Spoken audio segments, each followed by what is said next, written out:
Welcome back friends. আগের দিন আমরা পাইথনে কন্ট্রোল স্টেটমেন্ট দেখেছিলাম, ইফ এলস। এক্সারসাইজ করার সময় আমরা এটাও বলেছিলাম যে এর পরের সেশনে আমরা লুপিং কনসেপ্টে চলে যাব। লুপিংয়ের অনেকগুলো সিনট্যাক্স আছে পাইথনে, বা অনেকভাবে করা যায়। তার মধ্যে সবথেকে পপুলার যেটা সেটা হচ্ছে ফর লুপ। কিন্তু ফর লুপে যাওয়ার আগে আমি একটা ছোট্ট অ্যানালজি দিয়ে আপনাদের বোঝাতে চাই যে লুপিং কেন লাগে, এবং পরে আমরা দেখে নেব যখন এক্সারসাইজটা করব বা এরপর যখন ডেমোটা দেখব কোডিংয়ে, যে লুপিং আমরা কীভাবে পাইথনে লিখতে পারি। তো আগে চলে আসি অ্যানালজিটায়। অ্যানালজিটা খুব সুন্দর, ছোট্ট একটা এক্সাম্পল। ধরুন আপনি একটা মেলায় গেছেন, মেলায় একজন ভেন্ডার চিপস বিক্রি করছে, তার কাছে 4 রকম চিপস আছে। আপনাদের বলা হলো যে 4 রকম চিপস আছে সেগুলোর থেকে একটা চিপসকে বেস্ট বলার জন্যে, বেস্ট অন টেস্ট, মানে যেটা আপনার খেতে ভালো লাগলো আপনারা সেইটা বলবেন সবচেয়ে বেস্ট। তার জন্য আপনাকে কী করতে হবে, আপনাদের ভেন্ডারের কাছে গিয়ে প্রত্যেকটা চিপসের প্যাকেট থেকে একটা করে চিপস ওঠাতে হবে, দিয়ে ইন্ডিভিজুয়ালি টেস্ট করে ডিসাইড করতে হবে যে কোন চিপসটা বেটার, রাইট?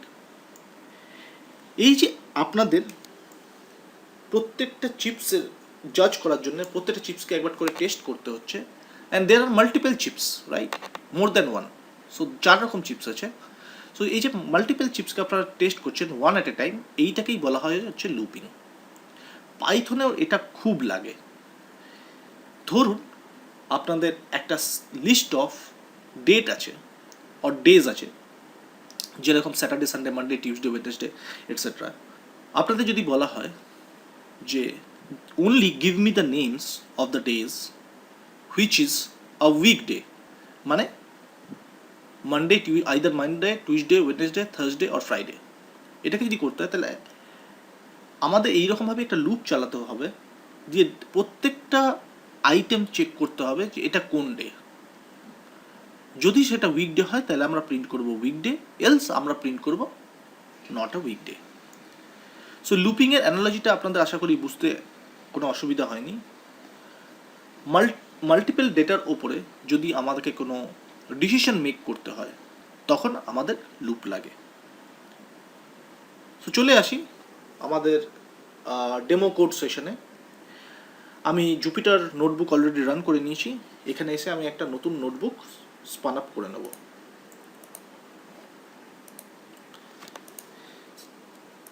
নোটবুকটার নাম দেবো session 6, I guess. Yes, session 6 underscore for loop.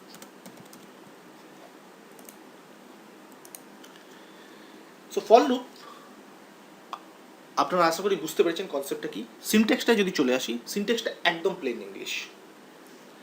Plane English কেন আপনাকে বলছি, আপনারা যদি ইংলিশে লেখেন যে ফর, যদি মেলার এক্সাম্পলটাকে ধরি, ওটাকে যদি লিখতে হয় আমাকে পাইথনে, আমরা কীভাবে লিখবো? For chip in variety of chips, or for chips in variety of chips, right? Variety of chips মানে যেখানে 4 রকম chips available, and at any point of time আমি যে কোনো একটা চিপসের কথা বলছি। সো ধরে নিচ্ছি আমার কাছে চিপস আছে, let's say chips or variety of chips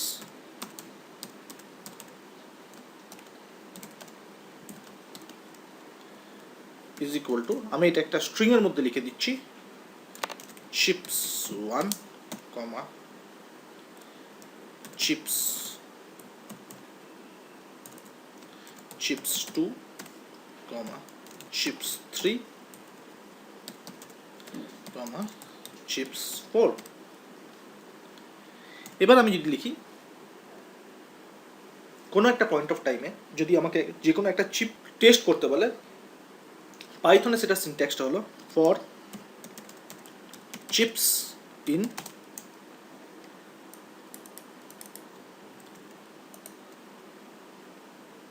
variety of chips dot split. স্প্লিটটা আমরা দেখেছিলাম যে এটা কি করবে, বেস্ট অন কমা এই চারটে চিপসকে আলাদা আলাদা করে দেবে। তো এবার যদি আমি শুধু এটাকে প্রিন্ট করাই, প্রিন্ট চিপস,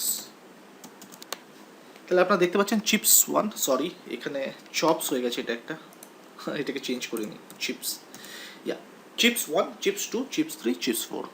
ওকে, সো যেটা বলছিলাম সেটা হচ্ছে আমরা যদি ইংলিশে এই জিনিসটা লিখতাম for chips in variety of chips, এটা কিন্তু ইংলিশে পারফেক্টলি মেক সেন্স করছে। হ্যাঁ, এই ডট স্প্লিট মেথডটা হয়তো পাইথনে এক্সট্রা, বাট কনসেপ্টটা আর কিভাবে লিখবেন সেটার কিন্তু একটা স্ট্রং কোরিলেশন আছে। সেই জন্যেই পাইথন লেখা আর ইংলিশ লেখা almost similar, and that is Y Python is so much popular. বুঝতেই পারছেন কিচ্ছু নেই এখানে, for chips in variety of chips dot split, split কি দিয়ে, কমা দিয়ে, যাতে প্রত্যেকটা চিপস আলাদা হয়ে যায়, আমরা প্রিন্ট চিপস করে নিলাম। এখানে হচ্ছেটা কি আরেকবার দেখে নিই। Variety of chips dot split করলে আমরা এই এক একটা চিপস আলাদা আলাদা করে পেয়ে যাই, chips 1, chips 2, chips 3, chips 4। So যখন প্রথমবার লুপটা ঘুরছে তখন কি হচ্ছে, এই চিপস 1 ভ্যালুটা এই চিপস ভেরিয়েবলে অ্যাসাইন হয়ে যাচ্ছে। এটাকে বলা হয় ইটারেশন, মানে প্রথমবার লুপটা ঘুরছে, ইটারেশন 1 এটা, ঠিক আছে। সো যখন ইটারেশন 1-এ দাঁড়িয়েছে তখন চিপসের ভ্যালু হচ্ছে চিপস 1, কারেক্ট। এই সময় কিন্তু এই ভেরিয়েবল জানেই না যে বাদ বাকি আর কটা চিপস আছে, সো ও শুধু প্রিন্ট করে দিল চিপস। এর কাজটা যখন হয়ে গেল, অটোমেটিক্যালি পাইথন কি করে কাউন্টারটাকে ইনক্রিজ করে দিয়ে পরের যে চিপসটা আছে মানে চিপস 2 অ্যাসাইন হয়ে গেল এই চিপসে। যখন এখানে এই চিপস 2 অ্যাসাইন হয়ে গেল তখন কিন্তু এই ভেরিয়েবল মানে চিপস ভেরিয়েবলটা চিপস 1-এর সম্বন্ধেও জানে না আর চিপস 3 আর 4 সম্বন্ধেও জানে না। So at this point of time ও শুধু চিপস 2কে প্রিন্ট করে দিল। সেম গোজ ফর চিপস 3, যখন চিপস 3 ইটারেশন হলো মানে ইটারেশন নাম্বার 3, তখন কিন্তু চিপস ভেরিয়েবলটা চিপস 1 আর চিপস 2 দুটো সম্বন্ধে জানে না আর চিপস 4-এর সম্বন্ধেও জানে না, ও শুধু চিপস 3কে নিয়ে কাজ করছে, কারেক্ট। সিনট্যাক্সটা খুব সিম্পল, ফর চিপস ইন, কোথায় খুঁজতে হবে ওকে, কি খুঁজবে, মানে এখানে যখন শুরু করছি যতগুলো ভ্যালু আছে প্রত্যেকটা ভ্যালু 1 at a টাইম এই চিপস ভেরিয়েবল অ্যাসাইন হবে, দিয়ে আমরা সেটার উপর কাজ করতে পারবো। লাস্টে একটা শুধু কোলন থাকে। যেটা নোট করার বিষয় সেটা হলো এর ভেতরে কিন্তু আমরা যদি যা লিখবো আর কি প্রিন্টে লিখবো সেটা কিন্তু এর ভেতরে লিখতে হবে। দেখুন একটা ইন্ডেন্ট লেভেল সরে গেছে ডান সাইডে। আমি যদি এটাকে এভাবে লিখি তাহলে আপনারা দেখতে পাবেন বলছে ইন্ডেন্টেশন এরার। ইন্ডেন্টেশন এরার মানে এক্সপেক্ট করছিল পাইথন যে এটার ভেতরে কিছু হবে কিন্তু হচ্ছে না। সো এর বাইরে কিন্তু এক্সিস্টেন্স হয় না কোডটার। So anything that we need to run inside a for loop should be within one indent away, or এই যে স্পেসটা আছে this space away from the parent for loop। আশা করি আপনাদের এই জিনিসটা বোঝাতে পেরেছি যে কি করে সিনট্যাক্সটাকে লিখবেন আর এটার মানেটা কি। চলে যাই নেক্সট কয়েকটা ইম্পর্টেন্ট জিনিসে। তার মধ্যে যেটা দেখতে হবে সেটা হচ্ছে ব্রেক।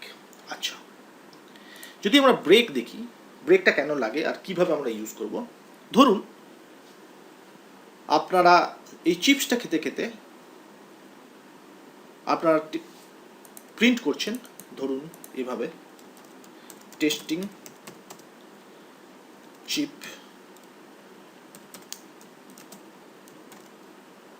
কমা, আমি যদি এটাকে শুধু চাপাই তাহলে টেস্টিং স্টিপ মানে at any point of time আমরা চিপস নাম্বার 1কে অ্যাট টাইম টেস্ট করছি, দেন 2কে, দেন 3কে, দেন 4কে। এবার ধরে নিন আপনাদের যদি চিপস 3 টেস্ট করার পর মনে হয় এটা খুব ভালো, আপনারা আর কিছু টেস্ট করতেই চান না,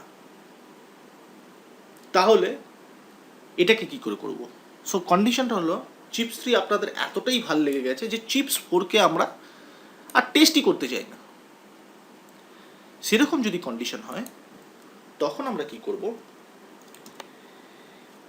আমরা ব্রেক স্টেটমেন্ট ইউজ করব। ব্রেক স্টেটমেন্ট কি করে, ব্রেক স্টেটমেন্ট এই ফর লুপটাকে ক্লোজ করে দেয়। মানে ব্রেক একবার যদি ফর লুপের ভেতরে কেউ যদি পাইথন ব্রেক স্টেটমেন্ট দেখে নেয় তাহলে এই ফর লুপটাকে বন্ধ করে দেবে।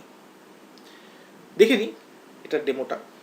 সো কী করে আমরা এটা করব, আগের টিউটোরিয়ালে যেরকম ইফ এলস দেখেছিলাম এখানেও দেখে নিই। If chips double equal to chips 3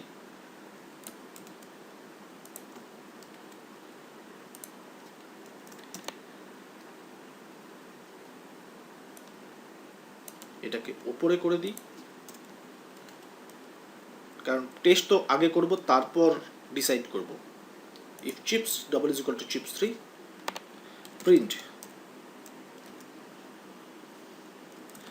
this is the best chip দিয়ে ব্রেক করে দেবো। এই ব্রেক কিওয়ার্ডটা দিয়ে দিলে আপনারা দেখুন কি হয়। মাথায় রাখবেন অ্যানালজিটার কনসেপ্টটা, যে চিপস 3 সব থেকে ভালো খেতে। আমরা যদি একবার চিপস 3 টেস্ট করে নিই তাহলে ওটাকেই বলে দেবো দ্য বেস্ট চিপস, আমি আর চিপস 4 টেস্টই করবো না। সো যদি এটা করে দেখি তাহলে দেখতে পাচ্ছেন চিপস 3কে আমরা টেস্টই করলাম, এই চিপস 4কে আমরা টেস্টই করলাম না, আমরা শুধু চিপস 3কে টেস্ট করলাম। যেহেতু চিপস 3 সব থেকে বেস্ট টেস্ট, আমরা লিখে দিলাম this is the best chips, আমরা আউট হয়ে গেলাম। এবার হতে পারে আর একটা জিনিস, যে চিপস 2তে এমন কিছু জিনিস আছে যেটা হয়তো আপনাদের শরীরে অ্যালার্জি তৈরি করতে পারে। তো আমরা হয়তো চিপস 2টাকে স্কিপ করতে চাই, বাট চিপস 2টাকে স্কিপ করলেও আমরা কিন্তু চিপস 3কে বাদ বাকি ইনফ্যাক্ট যে চিপসগুলো আছে মানে চিপস 1, চিপস 3, চিপস 4 সেটাকে টেস্ট করতে চাই, বাট চিপস 2 ছাড়া। তো সেরকম হলে কি কিওয়ার্ড আমরা ইউজ করবো, সেটা হচ্ছে কন্টিনিউ। তো দেখে নিই কন্টিনিউ স্টেটমেন্টটার কি মানে। সো ইফ এখান থেকে কপি করে নিই chips double is equal two chips 2 continue, else এটাকে এই ডিক্টেশন ব্লকে নিয়ে চলে এলাম। এবার দেখি এটাকে চালালে কি হয়। তো এখানে দেখতে পাচ্ছেন যে যদি chips is equal two chips 2 হয়, আমার এখানে লেখা আছে কন্টিনিউ, মানে আমরা সোজা স্কিপ করে দিলাম এই চিপস 2টাকে।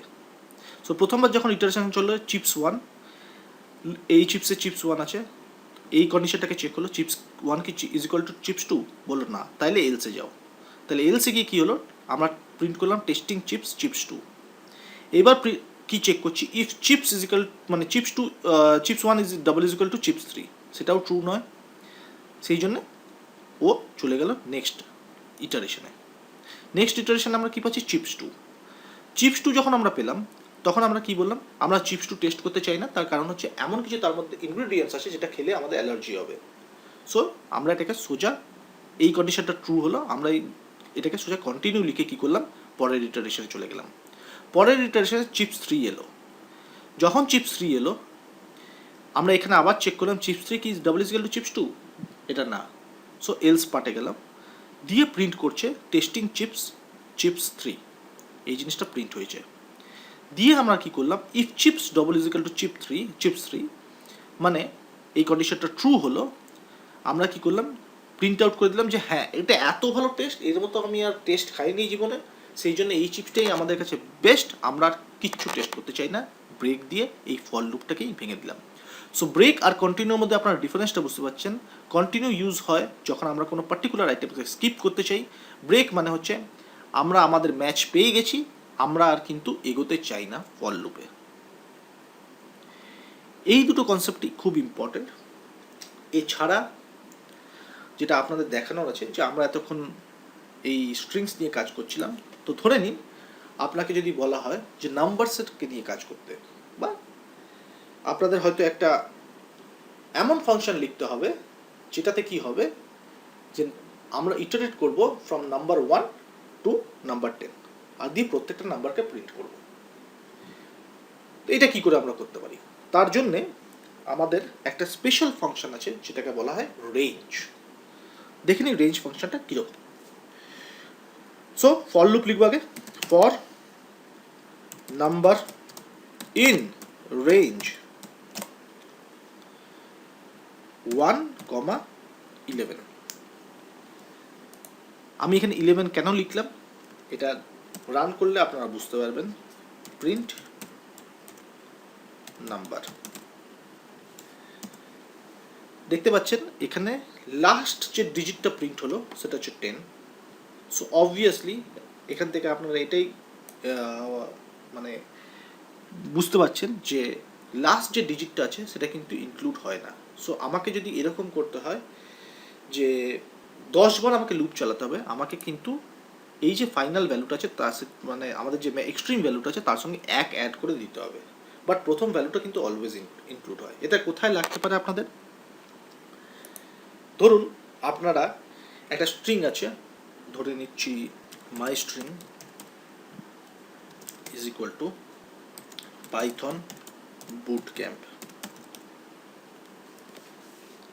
এবার আমরা আগে দেখেছিলাম মাই স্ট্রিং দিয়ে যদি আমরা 0 করি তাহলে আমরা এর আউটপুটটা একটা ক্যারেক্টার পাবো।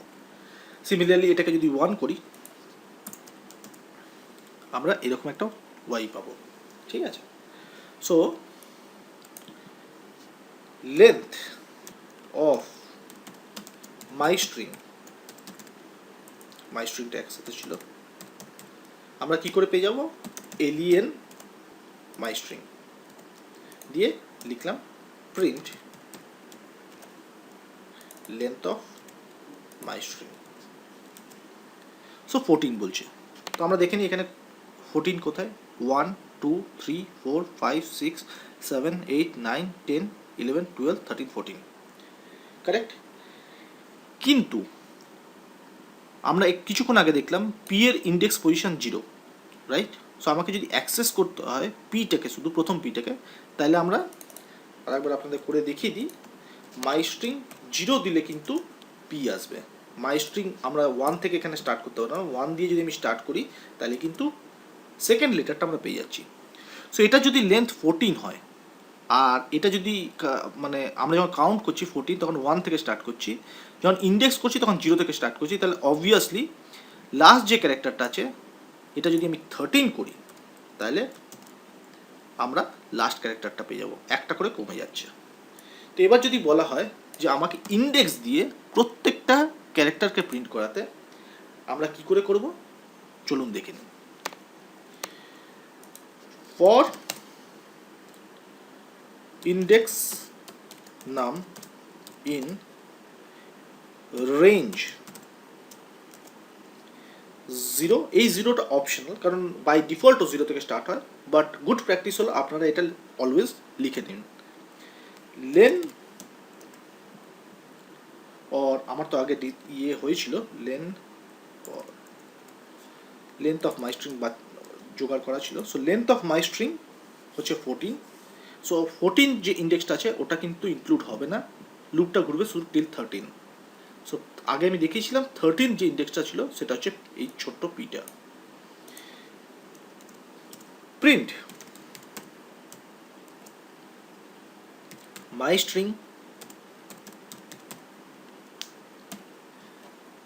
ইন্ডেক্স নাম, এটাকে যখন আমি করছি দেখুন আমরা কিন্তু প্রত্যেকটা ক্যারেক্টারকে অ্যাক্সেস করে দিতে পারছি। এই সেম প্রোগ্রামটাকে আলাদাভাবে কি করে লেখা যায়? For car in my string print car, এটাও কিন্তু সেম রেজাল্ট দেবে। সো এটা হচ্ছে দু রকমভাবে করার টেকনিক। অবভিয়াসলি যদি আমাকে উদ্দেশ্যটা শুধু এটাই থাকে যে ক্যারেক্টারগুলোকে প্রিন্ট আউট করা, তাহলে আমরা এইভাবে করতে পারি। অনেক সময় অনেক অ্যাডভান্সড জিনিস লাগতে পারে, সেখানে হয়তো আপনাদের এই রকমভাবে এই রেঞ্জ জিনিসটা যেটা আছে সেটাকে কাজে লাগিয়ে হয়তো কাজটা করতে হতে পারে। যেরকম যদি কন্ডিশনটা থাকে যে only grab alternate letters, okay, তখন কিন্তু এভাবে করলে হবে না। বা only grab letters whose index number is even, তখন কিন্তু এভাবে করলে হবে না, আমাদের কিন্তু ইন্ডেক্স নাম দিয়ে কাজটা করতে হবে। আচ্ছা, এবার চলে আসি আর একটা খুব ইম্পর্টেন্ট ফাংশন যেটার নাম হচ্ছে এনিউমারেট। কেন লাগে, কি ব্যাপার ওটা দেখে নেব। সো মাই ডিটেলস, আমি আবার এটাকে করে নিই, মাই ডিটেলস পাইথন বুটক্যাম্প। এতক্ষণ পর্যন্ত আমি আমার ক্যারেক্টার প্রিন্ট করছিলাম, আমাদের কাছে কিন্তু there was no way to print what is the index position. So এটাকে একটা এভাবে করা যেতে পারতো যে প্রিন্ট স্ট্রিং ইন্ডেক্স নাম কমা, তার সঙ্গে আগে আমি এটাও লিখে দিতে পারতাম letter at index this comma is. এটা আমরা কিন্তু যদি এটাকে প্রিন্ট করাই তাহলে দেখতে পাবো আমরা এই জিনিসটা ইন্ডেক্সগুলো পেয়ে যাচ্ছি আর করসপন্ডিং যে ক্যারেক্টার আছে সেটাও পেয়ে যাচ্ছি। এটা এভাবেও করা যায়। আমি যদি এটাকে ডিলিট করে দিই, এখন এটাকে যদি আরও বেটার ওয়েতে করতে হয় তাহলে আমরা এনিউমারেট ফাংশন ইউজ করব, কিন্তু কন্ডিশনটা হচ্ছে এটাই যে আমাদের এইভাবে জিনিসটাকে প্রিন্ট করতে হবে। সো আমি কি করলাম, for position comma char in enumerate, এনিউমারেটর মধ্যে আমরা কি দিয়ে দিলাম মাই স্ট্রিং।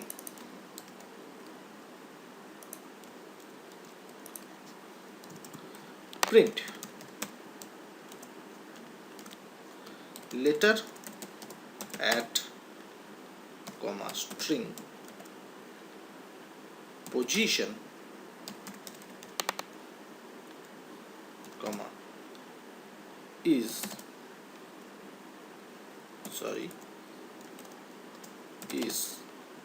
comma char। এই কমা দিয়ে আমি লিখছি, মানে আলটিমেটলি আউটপুটে কি হবে, এটা হার্ড কোডের একটা স্ট্রিং, এটাও একটা হার্ড কোডের একটা স্ট্রিং, জাস্ট ইউজ করা আছে যাতে মানেটা ক্লিয়ার হয়। বাদ বাকি এই দুটো ভেরিয়েবল রান করে দেখে নিই। So letter at 0 is P, এমনি করে আমরা পুরো জিনিসটা পেয়ে যাচ্ছি। সো এনিউমারেট আমাকে কী দেয়, যদিও এখানে শুধু ক্যারেক্টার আছে, এনিউমারেট বাই ডিফল্ট ফার্স্ট ক্যারেক্টারটা ভ্যালু পজিশন বসায় 0, সেকেন্ড ক্যারেক্টারটার 1 অ্যান্ড দিস গোজ অন, দিয়ে আমাদের দুটো জিনিস রিটার্ন করে ফর পজিশন কমা ক্যার। তো এভাবেও কিন্তু আমরা এই জিনিসটা করতে পারি। তো এই ছিল ফর লুপ, কি কি আমাদের ইউজ করতে পারবো। আচ্ছা, এরপর আমরা আর একটা জিনিস দেখে নেব, সেটা হচ্ছে নেস্টেড ফর লুপ। আমরা আগে দেখেছি নেস্টেড ইফ এলস কন্ডিশন কিভাবে কাজ করে, এবার সিম্পল একটা নেস্টেড ফর লুপ দেখে নেব। তো চলে আসি এই কন্ডিশনটাতে। এবার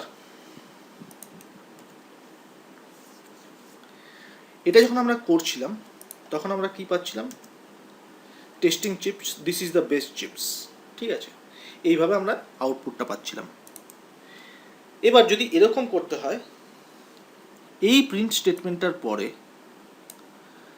আমাকে প্রত্যেকটা ক্যারেক্টার অফ চিপস 3 মানে CHIPS 3 এটাকে ইন্ডিভিজুয়ালি অ্যাক্সেস করে আলাদা করে প্রিন্ট করতে হয়, সেটা কীভাবে করব, সেটা করাটাও খুব সিম্পল। এটার ভেতরে আর একটা ফর লুপ লাগাবো, কীরকম আপনাদের দেখিয়ে দিচ্ছি। এখানে আমরা কি করব, ফর ক্যার ইন চিপস। কেন চিপস লিখলাম, কারণ কারেন্টলি এই চিপস ভ্যালুতে যদি চিপস 3 থাকে তাহলেই আমরা এটা লিখব। Print car. এবার দেখি এটা চালিয়ে কি হয়। সো দেখতে পাচ্ছেন আগে যেটা আসছিল শুধু this is the best chips অবধি আসছিল, এইবার আমরা এর ভেতর আর একটা ফর লুপ লাগিয়ে আমরা ক্যারেক্টার লেভেল অবধি পেনিট্রেট করে যেতে পারলাম, দিয়ে এক একটা ক্যারেক্টারকে আমরা ইজিলি প্রিন্ট আউট করে দিলাম।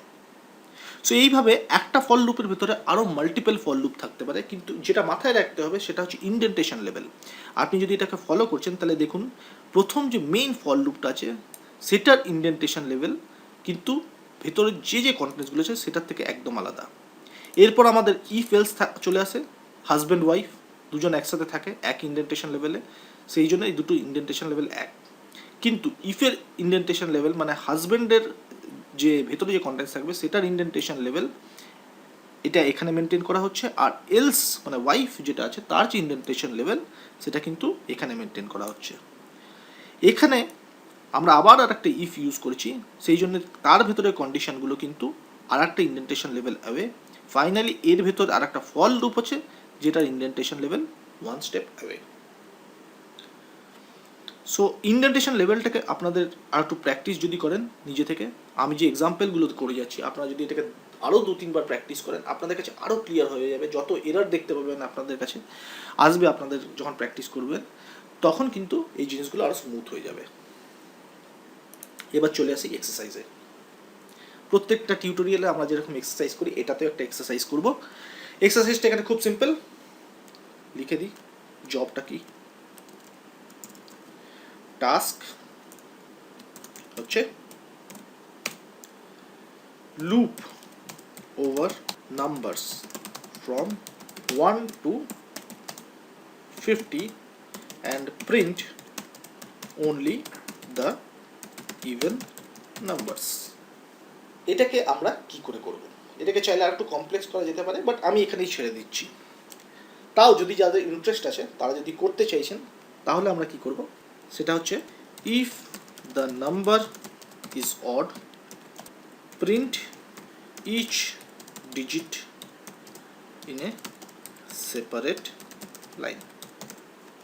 মানে নাম্বারটা যদি অড হয় তাহলে আমরা কিন্তু সেই ডিজিটটার থেকে এক একটা নাম্বার ওঠাবো, দিয়ে সেটাকে প্রিন্ট করব ইন এ সেপারেট লাইন। আমি একটু উপরে স্ক্রল আপ করে নিই আপনাদের দেখতে সুবিধা হবে। তো এই হচ্ছে আজকের প্রবলেম স্টেটমেন্ট ফর লুপ। এরপর আমি সলিউশনের দিকে এগিয়ে যাব, তাই ভিডিওটা আপনারা এখানে পজ করতে পারেন, আপনারা নিজের আগে ট্রাই করুন, দিয়ে যদি কোথাও আটকে যান দেন কন্টিনিউ করুন। অর এলস আপনারা যদি নিজে থেকে এটা সলভ করতে পারেন রিয়েলি কংগ্রেচুলেশনস, কারণ তাহলে আপনারা কিন্তু সত্যি এটার থেকে অনেকটা কিছু শিখতে পেরেছেন আর আপনারা অলরেডি নেক্সট লেভেল পাইথনে যাওয়ার জন্য রেডি হয়ে পড়েছেন। সব দেরি না করে আমি এবার সলিউশনে চলে যাচ্ছি। তো প্রথমে কি বলেছেন, loop over numbers from 1 to 50। সোজা ফর নাম ইন রেঞ্জ 1 থেকে 51। কেন না, হায়ার নাম্বারটাকে আমরা কিন্তু নেবো না। সো আমি যদি এখানে প্রিন্ট আই করে দিই, প্রিন্ট নাম করে দিই, তাহলে দেখবো 50 অবধি প্রিন্ট হয়ে গেছে, কারেক্ট। কিন্তু এটা আমার উদ্দেশ্য না। ইফ নাম percentage 2 double equal to 0 print নাম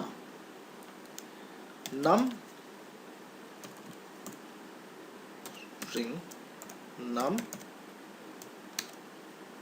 comma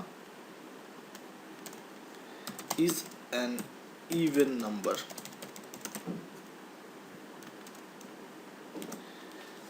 দেখি এটা চালিয়ে কি হয়।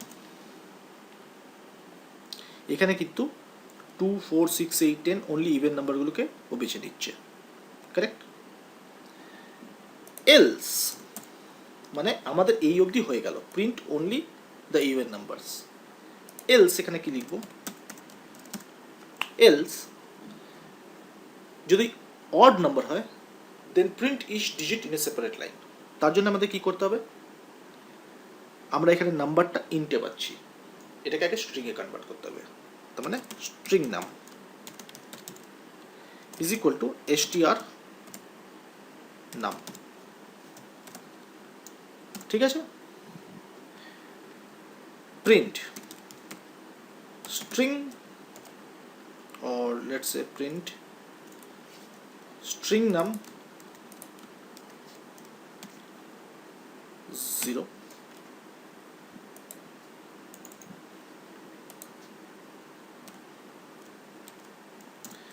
প্রিন্ট স্ট্রিং নাম 1।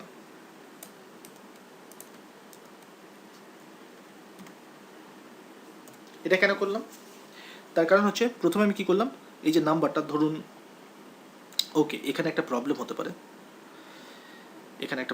পারে, সেটা হচ্ছে 3 যেরকম তার কিন্তু সেকেন্ড পার্ট হবে না।